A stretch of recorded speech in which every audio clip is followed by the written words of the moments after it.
Bab 637, tidak bisa bertahan dipaksa menjadi rendah hati. Kata-kata Jesse dipenuhi dengan kecemburuan. Itu tidak mengherankan. Beberapa tahun yang lalu, ketika Jordan masih belum dewasa dan mengkhawatirkan wanita sombong seperti Hailey, Jesse sudah tahu tentang rahasia keluarga. Saat itu, Jesse telah mengambil tanggung jawab sebagai penerus keluarga Stelle, untuk mencapai kejayaan bagi keluarga dan menyelamatkannya dari bencana. Selama beberapa tahun terakhir, Jesse mencoba yang terbaik untuk membangun hubungan yang baik dengan keluarga besar. Namun selain itu, dia tidak memiliki pencapaian konkret lainnya. Seperti semua orang tahu, hubungan baik tidak ada artinya. Tidak peduli seberapa baik hubungan Anda dengan seseorang, jika Anda tidak berharga bagi mereka, mereka tidak akan peduli dengan Anda. Adapun Jordan, dalam waktu singkat sejak dia menyelesaikan misi pelatihannya dan belajar tentang rahasia keluarga, dia telah mengungkap rahasia keluarga Park, Miyamoto, dan Smith. Dia telah mencapai apa yang gagal dilakukan Jesse dalam beberapa tahun terakhir. Jika ada papan skor, pewaris keluarga baja, skor Jordan pasti akan melampaui Jesse. Bagaimana Jesse bisa tetap tenang? Jordan tahu bahwa Jesse cemburu padanya. Jika ada waktu lain, Jordan tidak akan keberatan berdebat dengannya, tetapi Stelles sedang menjadi sasaran 7 keluarga lainnya sekarang. Jordan tidak ingin ikut serta dalam perselisihan internal dan mengecewakan kakeknya. Mengabaikan Jesse, dia berjalan ke Butler Frank dan bertanya, "Di mana kakek?" Butler Frank membungkuk hormat. Stelle senior ada di atas. Petik 2. Jordan berjalan menaiki tangga menuju kamar kakeknya. Ketuk-ketuk. "Kakek, ini aku." Jordan mengetuk pintu. Namun, Charleston tidak menanggapi. Oleh karena itu, Jordan mendorong pintu terbuka dan masuk. Dia menyadari bahwa Charleston sedang menelepon. Jordan berjalan mendekat tetapi tidak mengatakan apa-apa. Dia hanya berdiri diam dan mendengarkan panggilan kakeknya. Charleston sedang menjilat telepon, jarang London memiliki cuaca yang begitu baik, jadi saya ingin mengundang Anda ke kastil saya untuk mengagumi taman saya. Saya ingat Anda menyukai Sun Moon hibiscus kami. Bunga ini bertransformasi 3 kali sehari. Ini seperti bunga teratai yang muncul dari air, sangat indah. Itu mekar beberapa hari ini dan dipenuhi dengan bunga. Ini pemandangan yang cukup spektakuler. Kita bisa mengagumi bunga sambil menikmati teh. Oh, jika kamu tidak bebas, aku bisa datang untuk mencarimu. Kita bisa bermain catur. Saya belum pernah melawan keterampilan catur Anda yang luar biasa dalam waktu yang lama. Oh, kamu tidak bebas. Baik-baik saja maka, mari kita bertemu di Maroko dalam beberapa hari. Charleston menutup telepon dengan kecewa. Ini adalah pertama kalinya Jordan melihat kakeknya begitu rendah hati. Charleston selalu mengangkat kepalanya tinggi-tinggi di depan Jordan dan yang lainnya. Jordan belum pernah melihat kakeknya membungkuk kepada siapapun.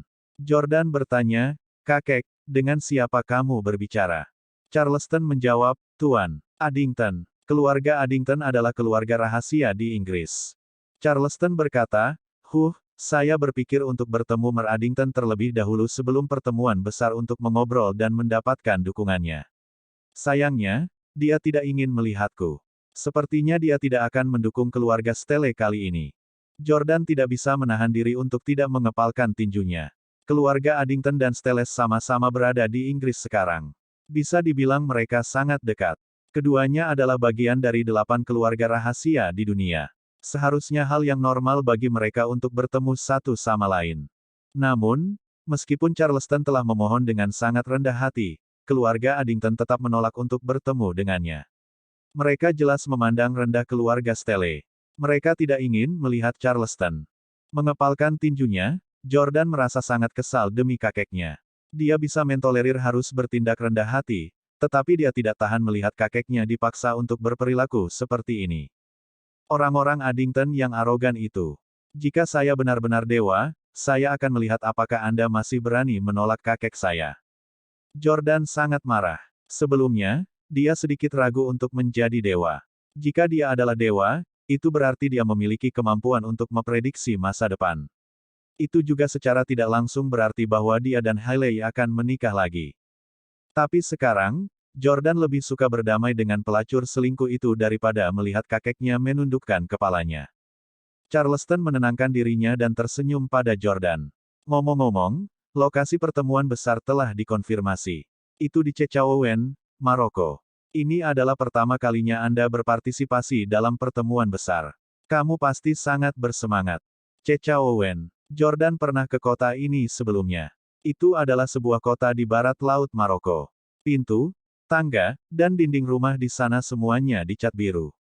Itu seperti dunia dongeng. Uhuk-uhuk. Charleston tiba-tiba batuk dengan keras.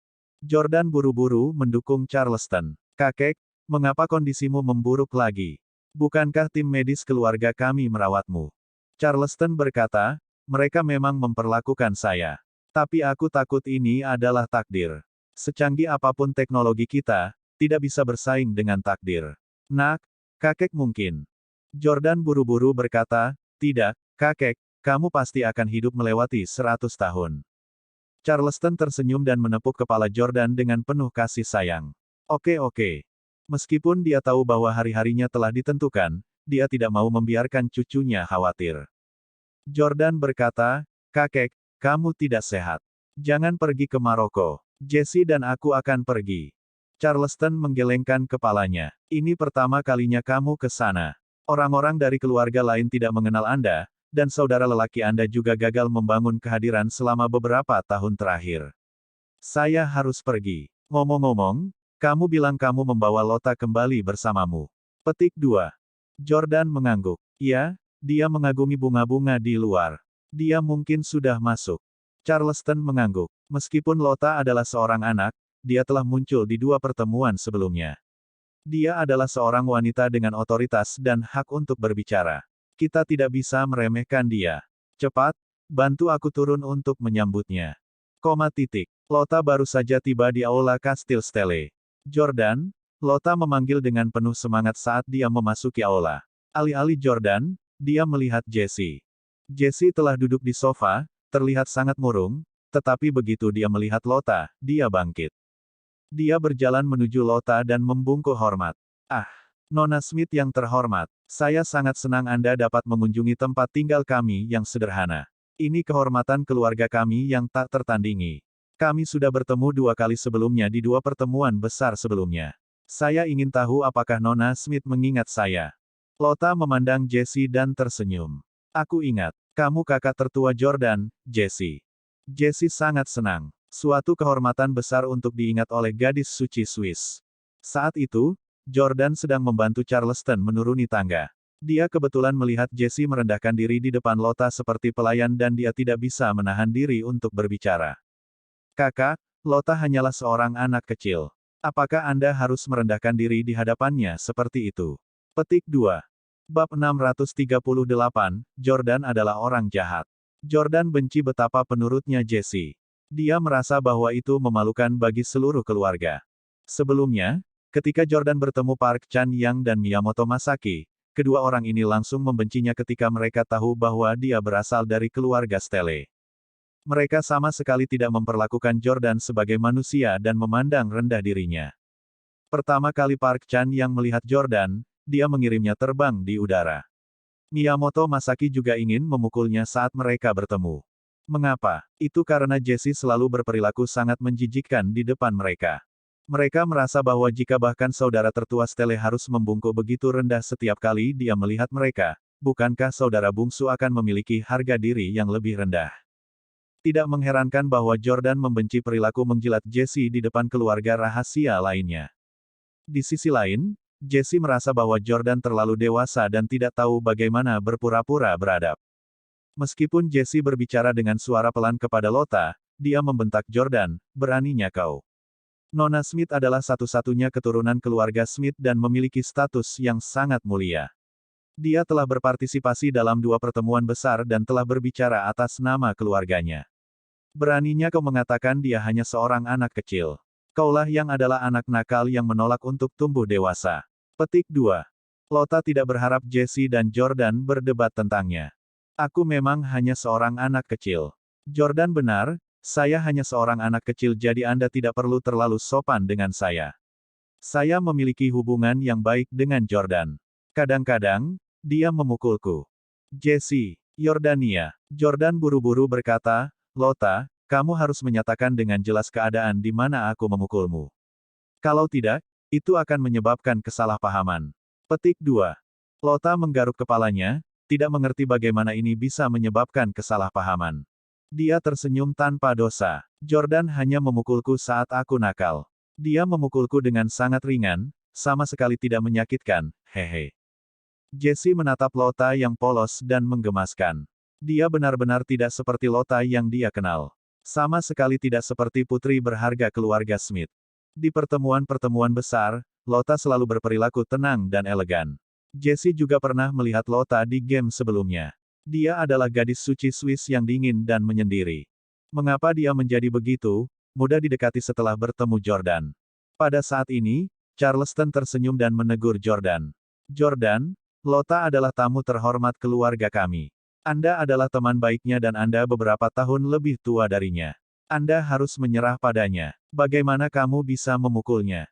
Jordan buru-buru berkata, ya, kakek. Saya salah. Aku tidak akan memukulnya lagi. Lota sangat gembira ketika dia mendengar itu. Dia melompat ke Charleston. Halo, kakek. Ini bukan pertama kalinya Charleston dan Lota bertemu. Lota mengingatnya dengan baik dari 2 pertemuan sebelumnya. Bagus. Lota telah tumbuh lebih tinggi dan lebih cantik, dan sosok Anda juga menjadi lebih baik. Aku ingin tahu pria beruntung mana yang bisa menikahi wanita sempurna sepertimu, puji Charleston sambil tersenyum. Lota melirik Jordan dengan malu-malu. Charleston dapat mengatakan bahwa Lota menyukai Jordan, tetapi dia juga tahu bahwa Jordan sudah memiliki 2 istri dan tidak berniat untuk mendapatkan yang lain. Lota, aku sudah mendengar tentang situasi keluargamu dari Yordania.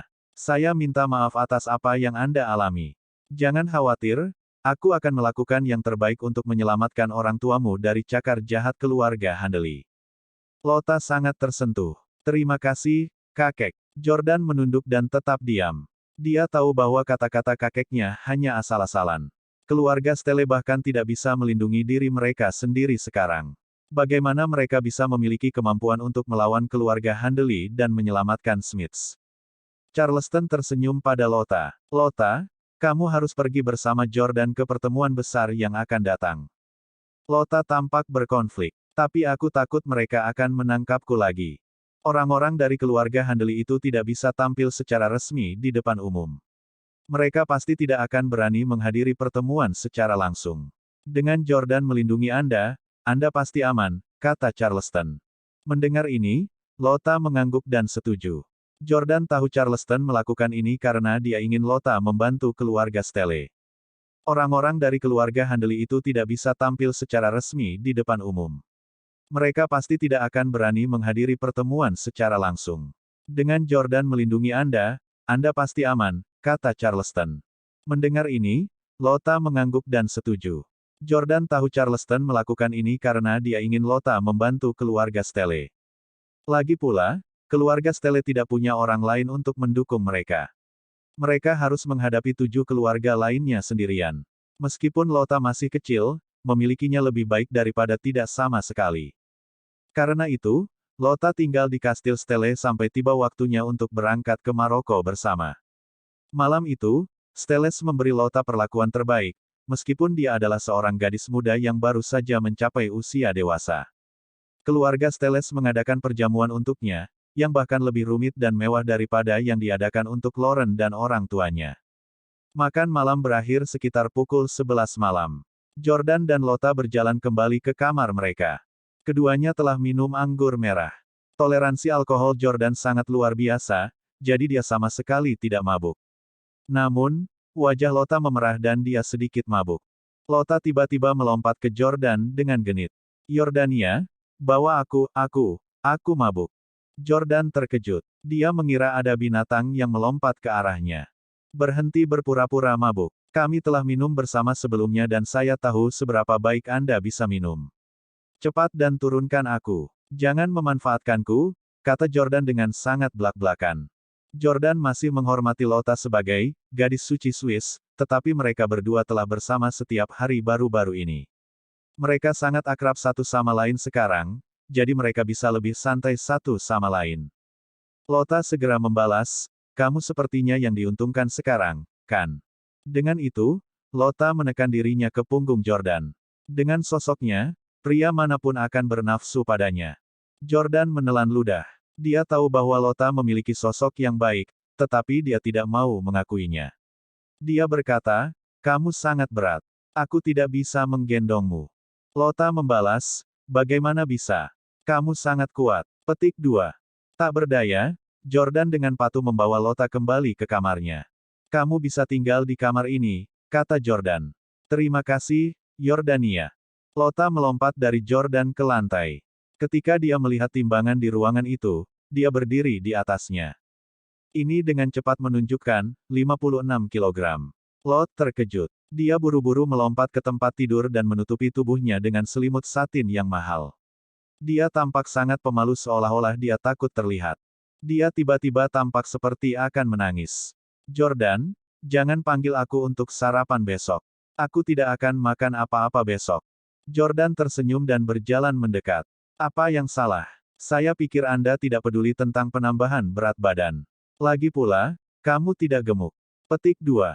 Lota berkata dengan sedih, sebelum aku bertemu denganmu, beratku hanya 45 kilogram. Sekarang, berat saya 56 kilogram. Jordan tersenyum. Kamu hanya naik sekitar 10 kilogram. Kamu masih terlihat sangat cantik dan memiliki sosok yang bagus. Menarik selimut di atas kepalanya, Lota mulai menangis. Hanya 10 kilogram. Dengarkan apa yang Anda katakan. Hiks, dua istri Anda hanya 45 kilogram. Anda sengaja membuat saya gemuk. Anda sangat buruk. Hiks, aku tidak akan makan denganmu lagi. Bab 639, dari Jepang dengan cinta. Jordan tersenyum dan menekan kepalanya melalui selimut lembut. Selamat istirahat, gadis bodoh.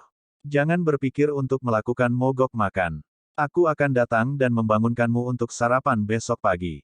Dia tidak punya banyak waktu untuk menghiburnya. Lagi pula, dia memiliki hal-hal yang lebih penting untuk dilakukan dan kembali ke kamarnya.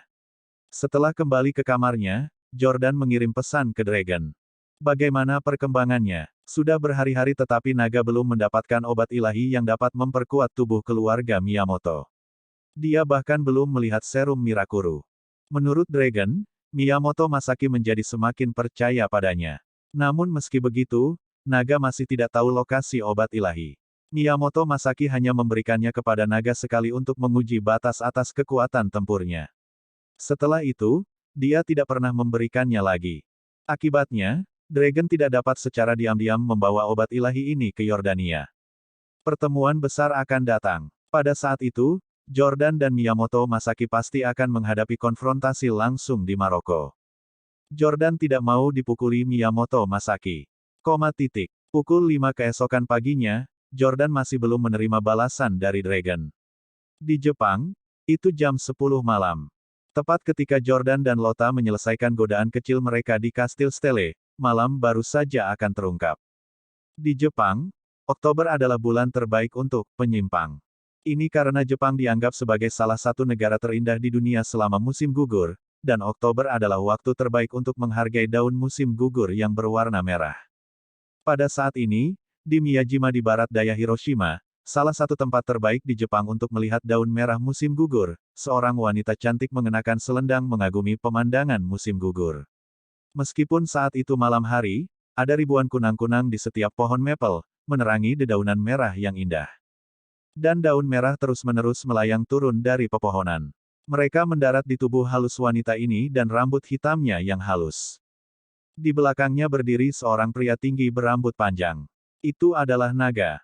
Wanita itu adalah istri Miyamoto Masaki, Matsushima Rika. Matsushima Rika berbalik dan tersenyum pada naga yang tinggi dan tampan itu. Di sini terlalu sepi. Ayo mainkan sebuah lagu. Dragon segera mengeluarkan ponselnya. Baik nyonya. Lagu apa yang ingin kamu dengar? Matsushima Rika berkata dengan menawan, mainkan lagu tema dari Love in Japan. Cinta di Jepang. Ini adalah film romantis yang diproduksi dalam kolaborasi antara AS dan Jepang. Dragon pernah mendengar film ini sebelumnya. Dia juga tahu bahwa itu bukan sembarang film romantis. Itu adalah film tentang perselingkuhan antara pria Jepang dan wanita Amerika. Itu tentang hubungan cinta 24 jam yang intens antara seorang aktris Amerika yang sudah menikah dan seorang arsitek Jepang yang sudah menikah saat aktris tersebut sedang syuting di lokasi di Jepang. Lagu tema itu indah dan melankolis. Naga merenungkan ini dengan hati-hati. Aku ingin tahu apakah ada makna tersembunyi mengapa Matsushima Rika memilih lagu ini. Baru-baru ini, dia diam-diam menjilat Matsushima Rika. Memanfaatkan informasi yang dikirimkan Jami tentang dirinya, Jami berusaha mendapatkan sisi baiknya. Seiring waktu, Matsushima Rika menjadi semakin ramah terhadap naga. Dia sering memanggilnya untuk menjadi pengawalnya. Karena Dragon tidak pandai merayu wanita, dia tidak tahu apakah Matsushima Rika tertarik padanya. Dragon menemukan lagu itu dan menekan tombol play. Kamu seharusnya menolakku sejak lama. Anda seharusnya tidak membiarkan saya mengejar Anda. Kurung siku buka koma kurung siku tutup. Aku tidak punya cukup waktu untuk mencintaimu dengan benar. Aku seharusnya sudah berhenti bermain game sejak lama. Kurung siku buka koma kurung siku tutup. Melewati batas moralitas, kita berjalan melewati zona cinta terlarang. Kurung siku buka koma kurung siku tutup. Saat Matsushima Rika mendengarkan lagu tema, dia mengulurkan tangan untuk menangkap daun merah yang jatuh dari pohon. Melingkarkan lengannya di sekitar tubuhnya yang dingin, desahan keluar dari bibirnya. Saya baru berusia 25 tahun dan seharusnya bermain ski di Swiss dengan pria yang saya cintai. Kita harus naik balon udara panas di Albuquerque. Kita harus membuat makanan penutup bersama dan kemudian saling memberi makan. Sebaliknya, di sini saya sendirian di malam yang dingin, menyaksikan daun-daun merah yang jatuh. Petik 2. Menangkap daun merah yang jatuh dari pohon. Melingkarkan lengannya di sekitar tubuhnya yang dingin, desahan keluar dari bibirnya. Saya baru berusia 25 tahun dan seharusnya bermain ski di Swiss dengan pria yang saya cintai. Kita harus naik balon udara panas di Albuquerque. Kita harus membuat makanan penutup bersama dan kemudian saling memberi makan. Sebaliknya, di sini saya sendirian di malam yang dingin, menyaksikan daun-daun merah yang jatuh. Petik 2. Matsushima Rika tiba-tiba menatap naga dengan tatapan memikat. Naga, apakah kamu tahu mengapa aku belum memiliki anak setelah menikah dengan suamiku begitu lama? Dragon mempertahankan ekspresi seriusnya yang biasa. Apakah itu karena kamu memiliki pria lain di hatimu? Matsushima Rika tersenyum. Apakah kamu berbicara tentang Jami? Aku sudah lama berhenti memikirkan pria jahat itu. Aku memang sangat senang saat bersamanya, tapi aku juga tahu dia tidak akan menikah denganku. Kami hanya bermain-main. Saya belum melahirkan anak Miyamoto Masaki karena di dalam hatinya, saya akan selalu menjadi tempat kedua. Dia hanya memperhatikan serum Mirakuru sialan itu. Saya sebenarnya lebih rendah dari obat yang buruk. Petik 2. Kata-kata Matsushima Rika mengejutkan naga. Serum Mirakuru adalah keajaiban yang dapat mempengaruhi seluruh umat manusia. Dia hanya seorang wanita cantik dengan sosok yang baik. Ada banyak wanita seperti dia di dunia. Bagaimana dia bisa membandingkan dirinya dengan serum Mirakuru yang hebat? Jika itu naga, dia pasti tidak akan ragu untuk memberi peringkat serum sebelum seorang wanita, bahkan jika wanita ini adalah istrinya. Matsushima Rika tiba-tiba berjalan menuju naga. Saat dia mendekat, aromanya menyerang hidungnya. Dia bertanya dengan menawan, apakah semua pria di dunia menghargai kekuatan tempur dan dominasi dunia lebih dari apapun? Apakah kamu sama? Matsushima Rika berinisiatif untuk mengulurkan satu jarinya ke kemeja putih Dragon. Ini adalah langkah yang sangat provokatif. Dragon menyadari bahwa Matsushima Rika sedang menggoda dan dia buru-buru berkata, "Tidak, saya tidak. Aku akan mengutamakanmu." Matsushima Rika sangat senang ketika mendengar ini. Dia tidak bisa menyembunyikan kegembiraan di wajahnya. Kamu tidak ingin menguasai dunia. Naga berkata, kamu adalah duniaku. Aku hanya ingin memerintahmu. Hahaha. Matsushima Rika tertawa menawan. Jika suami saya mendengar ini, Anda mungkin akan dieksekusi. Suami saya telah memuji Anda baru-baru ini dan bahkan mengatakan bahwa dia ingin mempromosikan Anda menjadi jenderalnya yang paling terpercaya.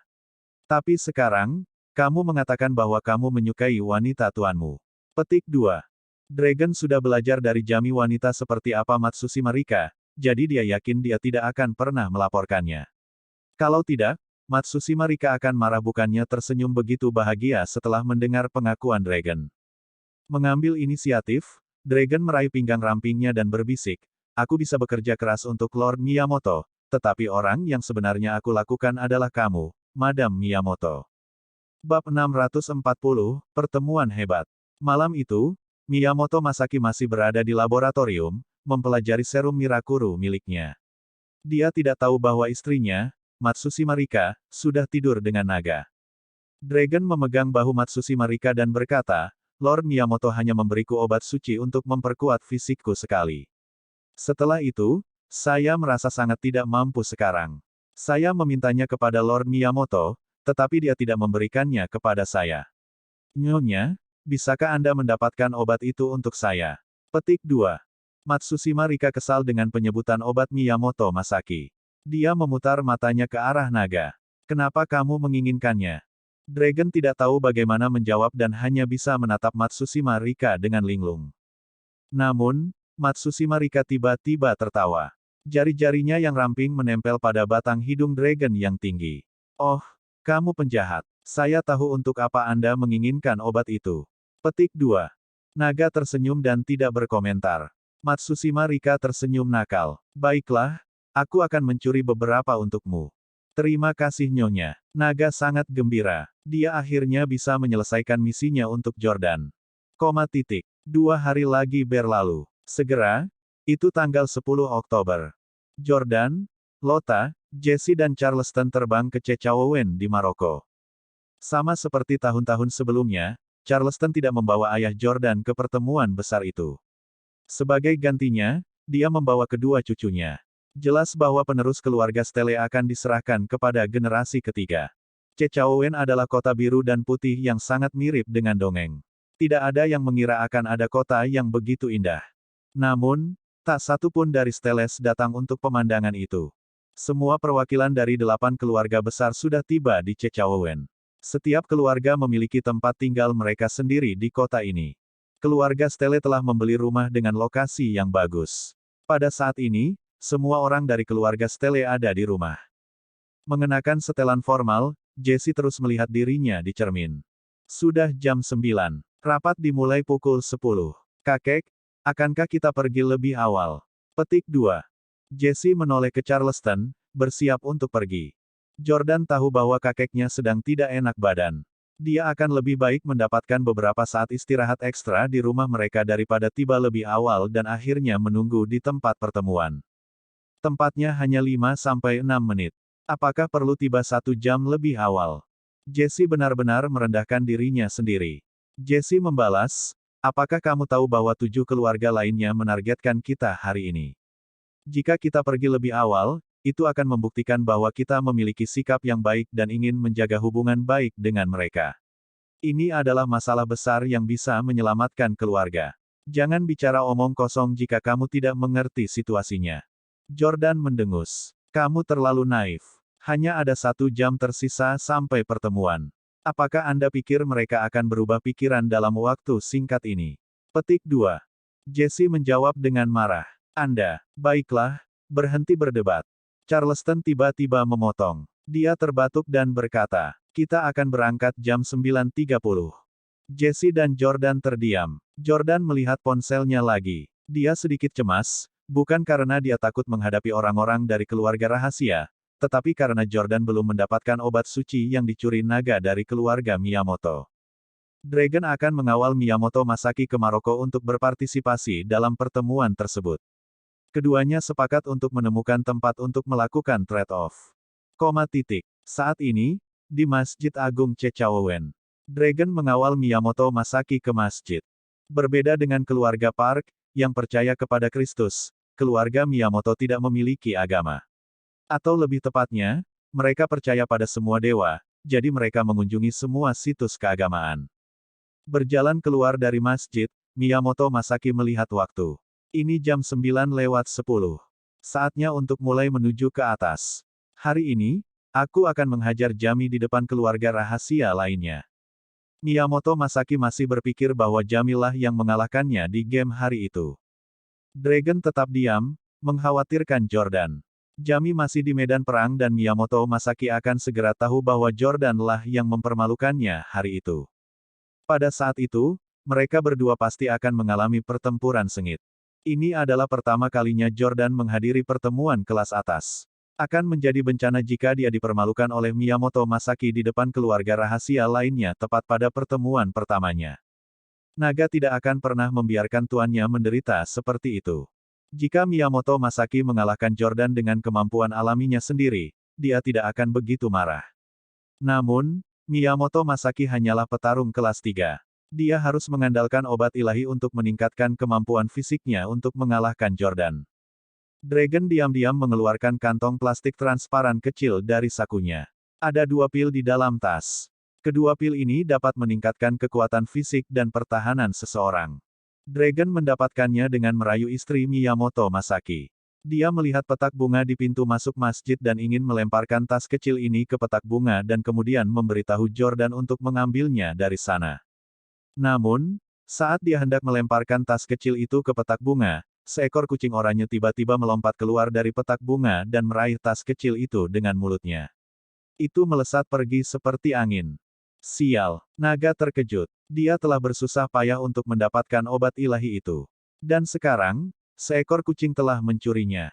Apa masalahnya? Miyamoto Masaki memperhatikan perubahan ekspresi naga.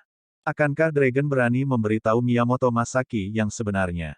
Dia buru-buru berkata, "Oh, tidak apa-apa." Namun, dia merasa sangat bersalah. Ini akan menjadi kesalahannya jika Jordan gagal. Tapi Dragon tidak bisa mengejar kucing oranye sekarang.